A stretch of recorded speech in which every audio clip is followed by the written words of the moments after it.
second behind Michaela Gerg on the first split time. She got a lot of air on the first jump. Looking perhaps just a little bit upright in some of the turns, Figini. But she's very quick on the gun, over 66 miles per hour.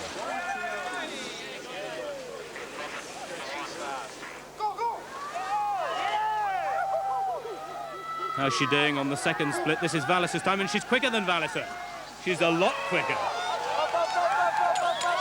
So now how can she do on the bottom section? This is Figini really flying. Remember, it's Valliser 1, Gerg 2, but Figini is the big threat.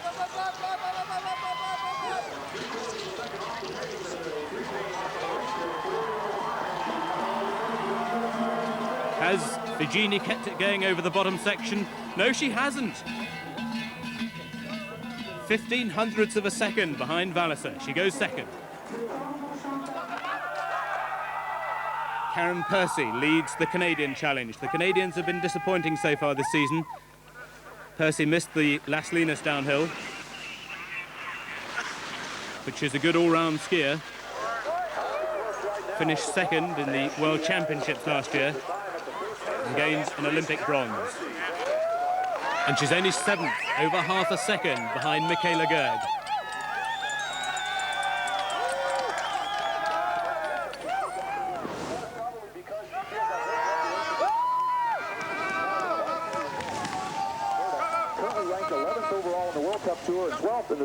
Finished sixth here at Steamboat back in February. But has got a lot of work to do if she's going to get that sort of placing this time. Although she's lying sixth at the moment, but nearly a second behind Figini, who holds the quickest time at that point. But remember, it's Valliser who's the current leader.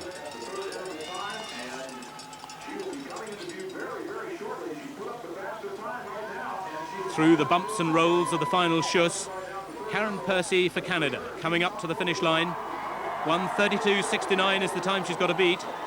An awful lot she's had to make up, and she's not going to do it. She goes sixth at the moment. And Valliser is still first. But here's a girl who could challenge her, Katrine Guttensen-Knopf. As Katrine Guttensen, she used to race for Austria for 7 seasons, but she's married a West German doctor during the summer, Dr. Knopf, and now racing in the West German colours. Finished 7th here last year. And she's not going badly. Remember, it's still her teammate, Michaela Gerg, who has the fastest time at the first split. She also didn't race in Las Linas. Finished 14th in the downhill championship last season.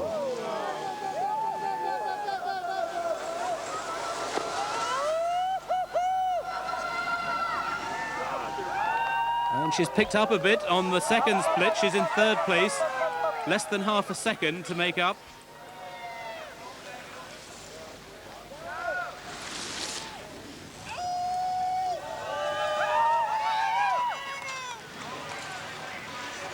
Katrine Guttensen, formerly of Austria, now racing really well for West Germany.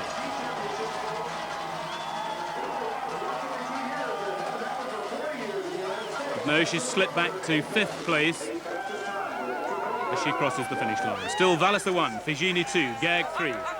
And this is the girl that they've all been worried about. Starting at 23, Varvara Zelenskaya, 17-year-old girl from the Soviet Union. Comes from the far east of the Soviet Union, from the Kamchatka Peninsula.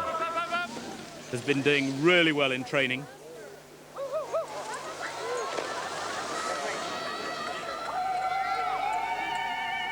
But only 14th fastest at the second split, and 1¼ seconds behind Figini's fastest time at that point. And that's really asking a lot too much to make up that sort of distance over the final third of the course.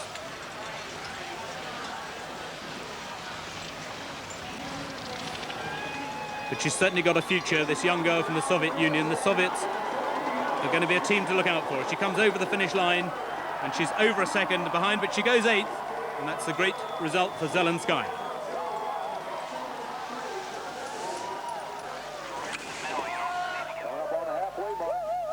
Here's another girl who's been going well, Miriam Vogt, starting 39.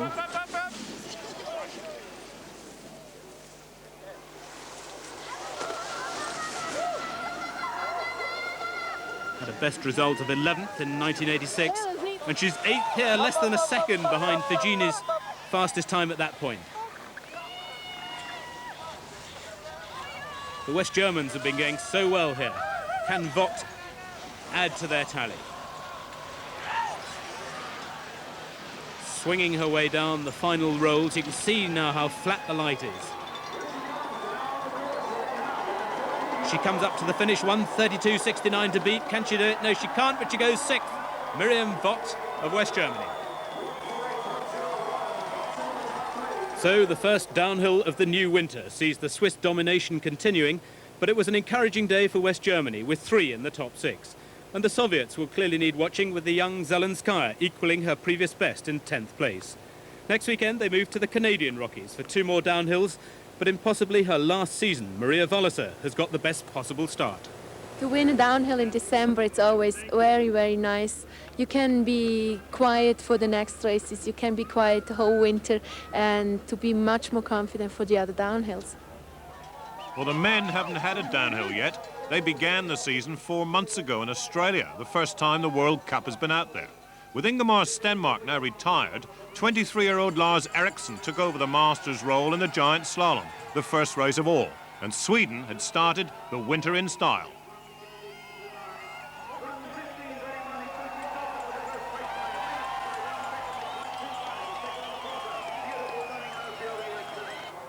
In the slalom in Thredbo, the pride and joy of Australia's snowy mountains, the reigning World Cup champion Armin Bittner of West Germany beat off a strong challenge from Furuset of Norway, who produced a tremendous second run. This season, Ski Sunday will not only be bringing you the best of the action from around the world on the snow, but also the big names will be joining us. And one big name has already been talking to me and had something rather surprising to say. Yeah, I will ski this year, and then I will stop after this season. After the season? Yes. No Olympic Games? No, I have another goals now. You have other goals? Yeah. What are they? Yeah, I will say I don't speak too much what I will do after this year, because I will to concentrate to me now and of this season, and so I will make a good season now. Then I will study what I will make after this season. So let's get this quite clear. This is the last season for Permans of Briggen. You will finish at the end of the season, and you will not go to the Olympic Games. That is right, yes. Will you be sad to see him go, because there is great rivalry between you? I'm sure that having somebody like that on the slopes, does that spur you on a little, or do you not mind? No, we are now almost, this is the 8th year we fight together. We are all, sometimes he is better, sometimes I am better, and it's a permanent fight, Zurbriggen against me. And so, for sure, maybe there is coming another one or another double. More, I see some young racers, they are very strong now, but I don't intend to quit in the near future. I was going to say, how long do you stay on? Yeah, I had 3 bad years. I didn't win so many races than the years before and the years after, from 86 to 88. And so, for sure, I want to make up these 3 years. And if it's going well, if I'm able to win again after 3 or 4 years, for sure I'm gonna continue. And this is where he continues today, Val d'Isère in France, and thank goodness for modern technology, because that's the only sort of snow they've got here. The sky is blue, the fans are sunbathing, so no downhill. Instead, the nearest you can get to it, that's the supergiant slalom, the first of the season. And first away is Eriksson, the man we saw in Thredbo. Comes from Ora, where they'll hold the last downhill of the season. He's the bronze medalist in the Olympic Games in supergiant, this discipline. And this is the combination of speed and the big, wide, sweeping turns. And they are wide here on this artificial snow. It's a difficult track. Ericsson won in Aspen at the end of last season, runner-up in the World Cup with supergiant. Oh, and he's a little wrong there, and he's having trouble making these turns. He's swinging a little wide. It's a good discipline for him, though. 5 top 10 finishes in World Cup supergiant races, and they don't have that many.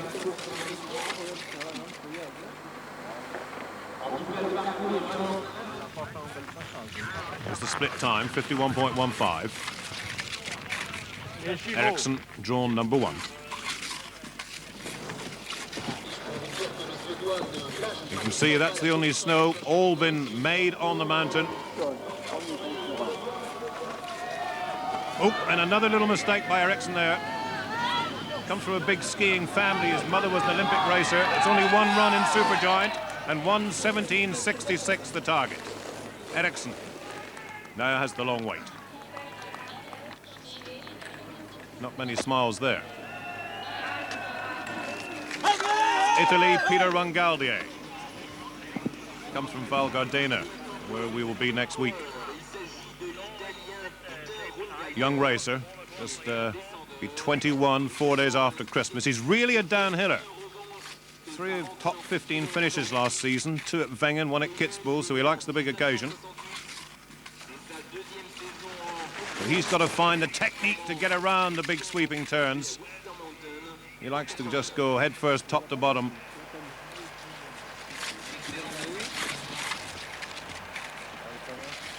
Trying to find the time and the line to keep the skis as flat as he is there. That's a nice little wiggle, but now, of course, he comes up to wider gates, making him produce the turn. Let's have the comparison on Ericsson. Ericsson's time on the left. And he's slower, but only 900ths. Ericsson made a couple of mistakes at the top part of the course, and 2, or I would think 3 more round about this point. Quick transfer there. Transfer the weight, left to right. Italy very disappointed because the top downhiller, Mikael Meyer, is almost certainly out for the season. He's ripped ligaments, but they won't be disappointed at that. Rangaldier has done well on the bottom part. Rubs his arm, he caught a gate there, but he's gone into the lead.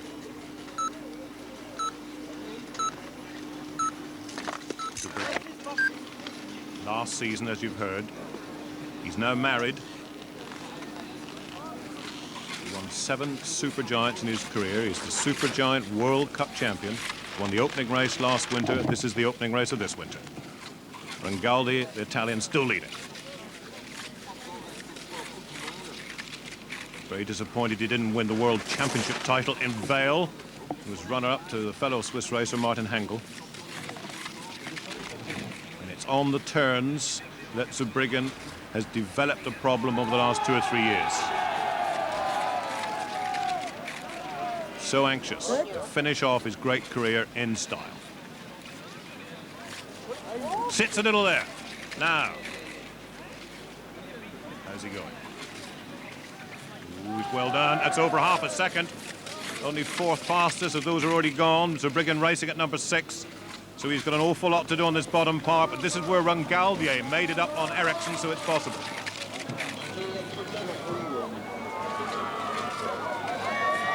Zurbriggen always superbly fit. 1:17.40. He was down at the split.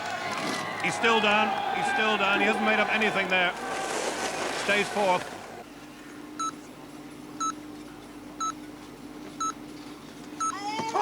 It'll be all of alley now because this is a Frenchman and a very special one. Frank Picard, the Olympic supergiant champion. Also got a bronze in the Olympic Games in downhill and 3rd in the World Cup Championships last season. The quiet man of racing. He struggled a bit to cope with all the publicity after the Olympic Games and lost a bit of his form. Frank Picard, the pride of France, on home ground.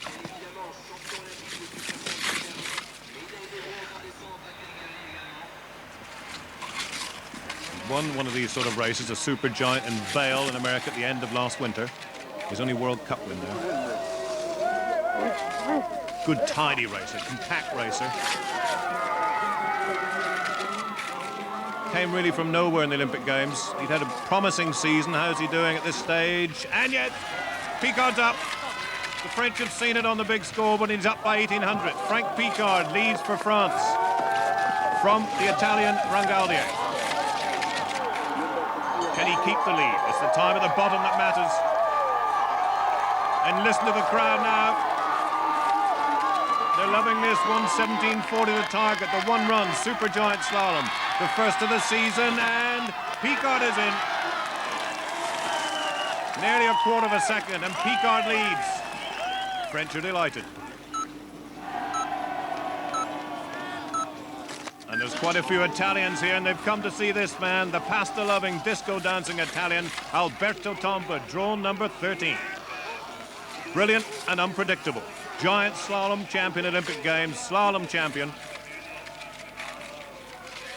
Won't ski in downhills. The old story is his mother won't let him. But old Tomba coming near to downhill in the supergiant, wearing a crash helmet. Swings in there. Through the gates, through two reds, through two blues. Trying to find the speed. Little jump over that little lip. The Ladai course in Val d'Isère in France. Oh! He's gone! Tomba. He had to edge furiously there. I think he tried to edge too much. He cut in hard, and that's a bad tumble. He's a big man. He fell heavily, and Tomba is out. Here it comes. Look at the downhill ski going and gone totally there. A complete 360. Hits it hard, goes again, lands heavily on his left shoulder. He was out of touch in Australia, and he's out of the race here. And a bad fall for the Italian hero. Already on the course, Marc Giardelli, the Austrian, who skis for Luxembourg, trained and managed by his father. The top man of last season, won 7 races in all disciplines. Still Picard of France leading. Giardelli last season put so much of his success down to the equipment, as he called the skis, and then surprisingly this year has changed equipment. He's on totally different skis and has been paid a fortune by the new manufacturer to race on these new ones.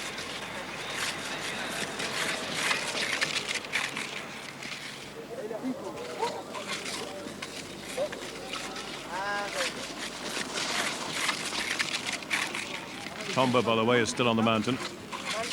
Giardelli at the check. Oh, it's ticking on. Oh, that's bad for Giardelli. Don't see he can make up all that. Tries to get into the tuck there. The economic position. Not much chance to do it with these gates set all over the course. Always the change of weight, the change of line, the change of direction. At the same time trying to keep up the speed, and he was down and he's still down. And that's very disappointing. 1 3/4 seconds there. And there is Tomba being helped off. There's a helicopter on the course. And we hear that he's got a suspected broken collarbone. He did land very heavily on his left shoulder. A suspected broken collarbone for Tomba on the first day in Europe. Meanwhile, on we go, and this is the Norwegian and a very good one, Ole Christian Furuseth, the 21-year-old. He's already had a win and 3 seconds this season in giant slalom and slalom. He's the top racer of the season at the moment, and he is the reigning World Cup giant slalom champion. Watch out for him. Lots of good form at the end of last season in Japan.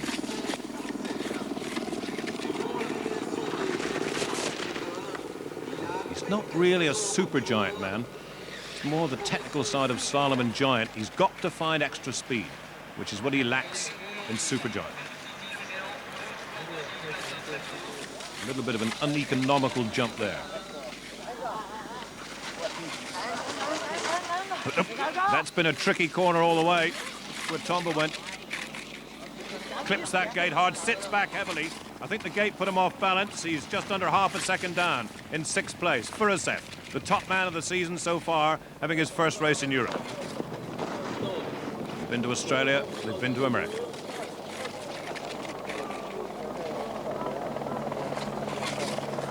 Still Picard leading from Rangaldia of Italy. A helicopter overhead taking Tombo away to hospital.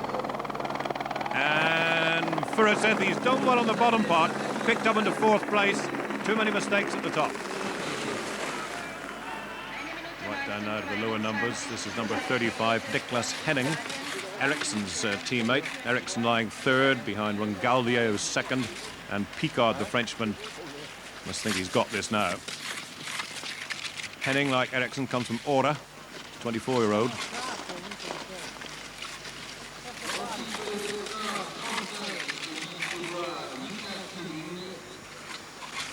Look at that, 500's up. Well, that's good. I was about to say he lacks technical ability. He's got plenty of speed. He's only ever had one top 10 finish in World Cup races, and that was a downhill where he was 7th. So suddenly he's got this right today at the top. Clips it hard, 1:17.17. France are worried because Picard surely has the race. Not now. Henning gets it by a 1/10 of a second with a start number of 35, and the French cannot believe it. They've been robbed. So the first win of the new European season goes to Niklas Henning of Sweden. Frank Picard, who was already celebrating his 2nd. Rangaldia of Italy, his best ever day, making up for the Tomba disappointment. Tomba could be out for over a month, we hear. Zurbriggen only 8th, and Giardelli well out of it. But it should be a very different story next week. Val Gardena in Italy is reported to be set and ready for not just one men's downhill, but 2. It's always cold and icy there. It's the course with the camel bumps, so we have our fingers crossed. Before the wine and the pasta, come on Italy, get the men's downhill season off and running for us. We're coming. And we're back on the slopes for Ski Sunday next week at the same time, 6 o'clock.